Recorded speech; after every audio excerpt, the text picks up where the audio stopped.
So come on in, take a sip. Let's wind down today. For the first time, we're going to be winding down on the Guardian Quick Crossword, and this is apparently Quick Crossword number 16980. Now, I got to tell you, I did all of last week's just trying to figure out how this works, and I think I have it figured out.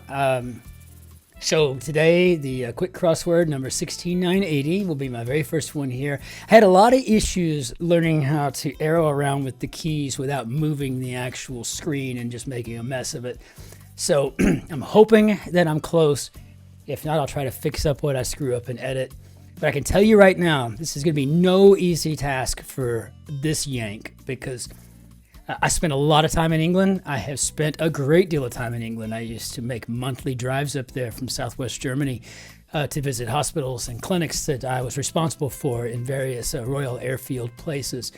I'm going to tell you, there's a lot of things that we're so different on, right? You know, I mean, two cousin cultures separated by a common language, right? You know, I'm still reeling over half the things I need to say while I'm there and versus in the States. And oh well, we're going to give it our best shot and we'll see. But I have a feeling this is going to be probably the most challenging part of my day, even considering Saturday grids in the New York Times. So a little bit of solver's courage.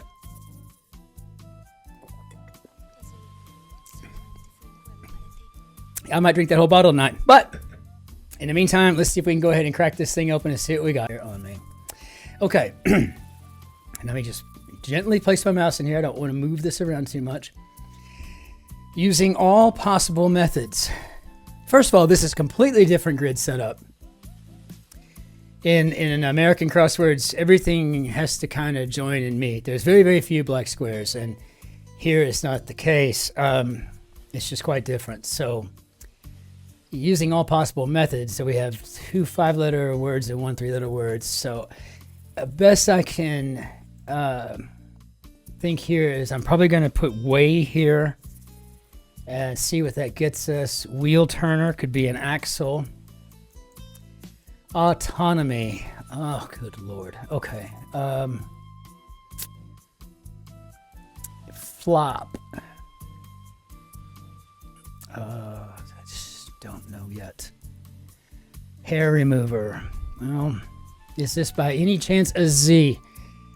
Okay, interrogate. Perhaps it's to quiz. Yes, so we have a Z here. So I think this is a raise or... And temperature controller. Now I'm only going to assume that we have thermostats in both countries. Thermostat. Okay.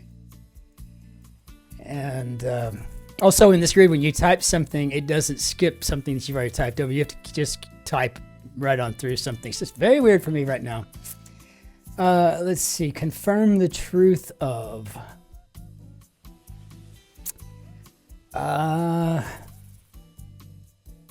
Is this by any chance an O? Odds and ends sold together. I don't know. Okay. I'm just going to go with what my gut is. My gut's saying this is to vouch for. And this makes me think that this might be every which way. Oh, gosh. Every which way. Okay. I don't know. It's not responding. So let's just go back here. So flop. So we got that O at the end. So I guess this could be a washout. But not something you would use in American English at all. It's just so... all right, let's see. Autonomy. Is this an L? Fjord, for instance. Yes, that could be an inlet. So, is this an R? Oh, I mean... I don't know. Let's see. Let's just say that this may be self-rule, something else that we just wouldn't say in Yankee English. Okay, this is what I was thinking. So freethinker may be a heretic, but it's not the way we would typically use a heretic in American English. It's almost always someone who goes against the the norms or the customs or, you know, the of the church, right? So yeah, you know, heretics usually, I don't know, I've been called one to tell you something. I don't really think that makes me a free thinker, though. I guess in some opinions that would be the case. So a chit. Gosh, what is that? I mean, it's like an IOU or it's really like an IOU. Like, you know, this is worth X amount of dollars, and I don't know, or whatever. I don't know. Evocative of. I don't know. Not yet.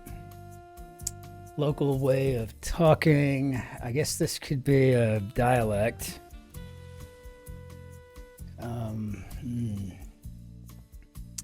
Gesture rudely. 4, 1, and 5. Oh my gosh. Okay.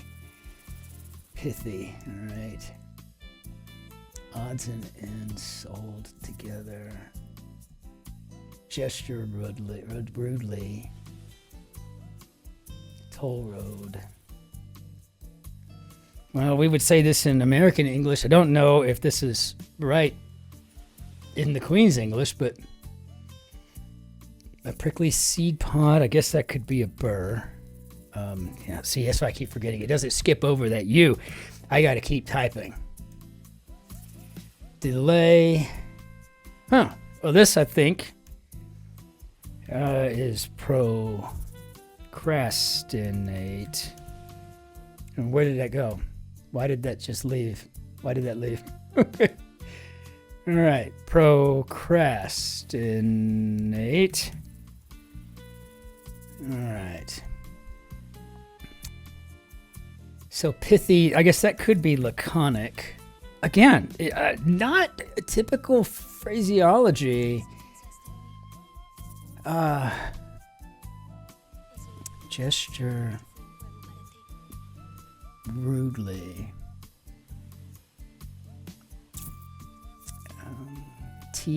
Town or syndrome. I guess this could be China.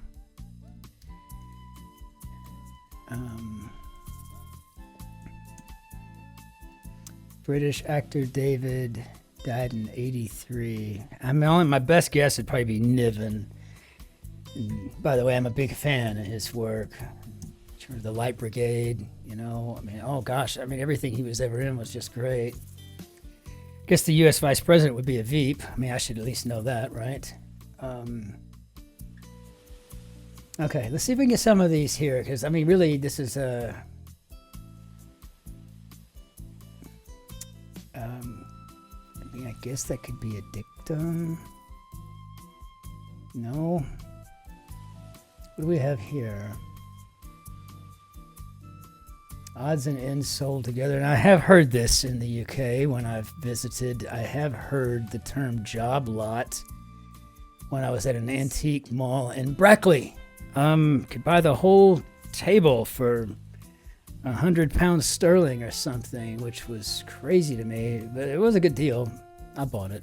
Mostly antique Burberry stuff, so why wouldn't I? I'm a nut for Burberry. In fact, sitting right here behind me, as a matter of fact, that umbrella, that antique umbrella, an old Burberry umbrella from like the 1940s.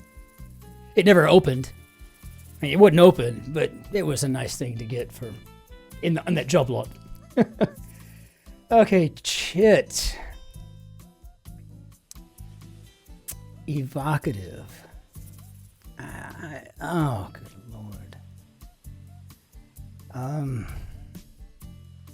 R-E-D-O-Z-N-O.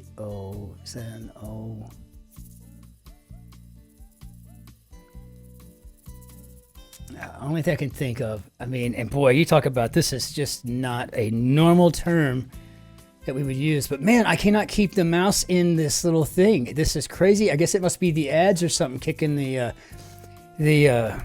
mouse out. Redolent. Oh gosh, I don't know. Who talked me into this again?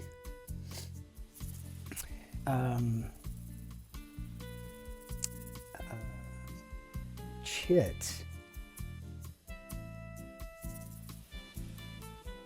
Maybe a decree mean, God, like it would be, that's such a stretch. No, that can't be right. We're going to find out when we do the check all in a minute, see what I've done wrong.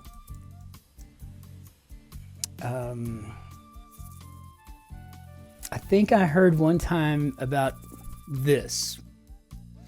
Apparently when you do that, that's a rude gesture, but they have a word for it, and I'm thinking it was like a cock of... God, my friend Bernie would tell me this stuff, and she's an Irishman, but she would be able to tell me. Is this a snoot? Is in the snoot? Or you... I don't know. I'm over my head here. Okay, I think I've done it. I tell you what, I have never been so nervous and worn out at the same time from a grid. So, check all, confirm it. Okay, apparently I was really close with the cock-a-snoot.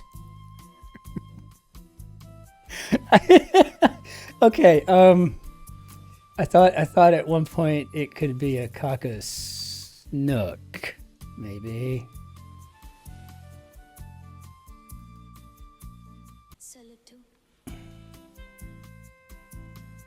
Is it a dictum? I'm really grasping here. I mean, it's just not, this is not my strong suit. I'm not English. Oh, check all, confirm, check all. No, gosh, it is not.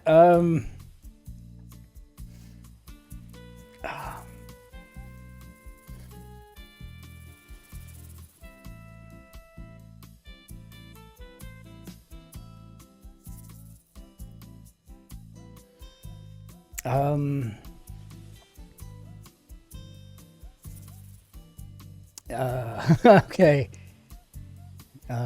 Well, I don't know. No, there's no way it could be an A.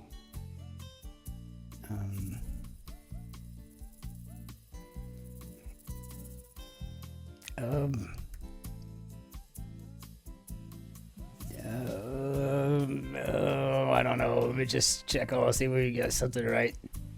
Okay, good. So it's a doc something. Doc. Shit. Boy, talk about two civilizations separated by a common language between the two. Is it a docket? Oh, oops. I don't know. I wouldn't ever think of it that way. Check all. Okay. Well, doesn't have my time, but maybe I'm doing something wrong, but I don't know how long that took, but you know, this was challenging. Whew. Okay. I guess we'll try to get better with our British idiomatics during the coming eras to come. Wow. So again, this was just fantastic. Again, to all of you, thank you for joining me. Thank you for the liking and subscribing, and to my British friends, to my friends up in the UK that are watching, that are like going, oh, come on, you knob. You know what that is. I don't, just give it it's a cock-a-snook, apparently, not a cock-a-snoot. What do I know, right? So, but I will go back and I will learn all of this to make sure that it at least stays with me. Words like redolent and laconic are not out of my word hoard. I'm used to them, but not on a regular usage basis. I mean, it'd be something that these are words I would read if I'm reading my two favorite authors on the planet, Ian McEwan and now the late Sir Martin Amis. Boy, I do miss him a lot. But yeah, but just not something that's readily just out there, and even in advanced, more erudite, Brahmin, elite English, American English, it just wouldn't be a thing. But thank you all for joining me for the Guardian Quick Crossword. We'll be a lot less windy next time and just try to get through this dadgum thing, right? But cheers and be well, and we'll see you on the next go-round.